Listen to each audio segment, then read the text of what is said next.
मखानाम यजनात् पुण्यम यद वै भवति दीक्षिते तत्पुण्यम समवाप्नोति भर्तुश्चैव हि सांप्रतम।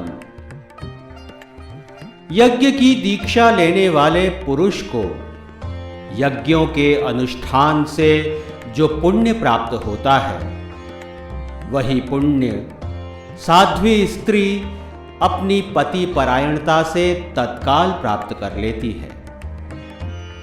इस दृष्टि से पतिव्रता स्त्री भी एक पावन तीर्थ है। ऐसी ही तीर्थ स्वरूपा पौराणिक नारी है सुकला।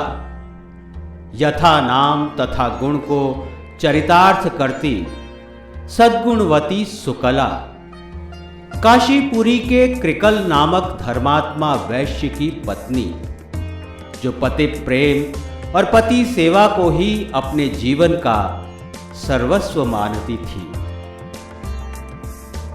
पुण्य कमाने के उद्देश्य से अनुकूल साथ मिल जाने के कारण एक दिन कृकल अपनी सुकुमारी पत्नी के साथ चलने के आग्रह को ठुकराकर उसे छोड़कर तीर्थ यात्रा पर चला गया।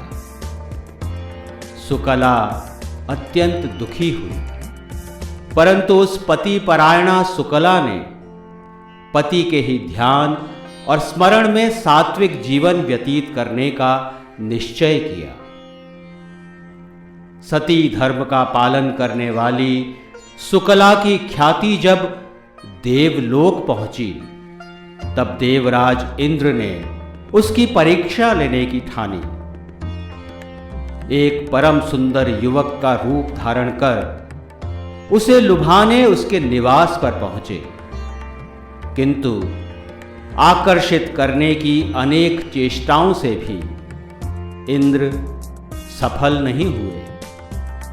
सत्य और धर्म की स्वामिनी सुकला ने उस युवक से कहा, अहम रक्षा परा नित्यम दम शांति परायणा न माम जेतु समर्थश्च अपि साक्षात् शचीपतिः भर्ता विना निरीक्षेत मम रूपम यदा भवान यथा दारु दहेद्वन्यः तथा धक्ष्यामि नान्यथा।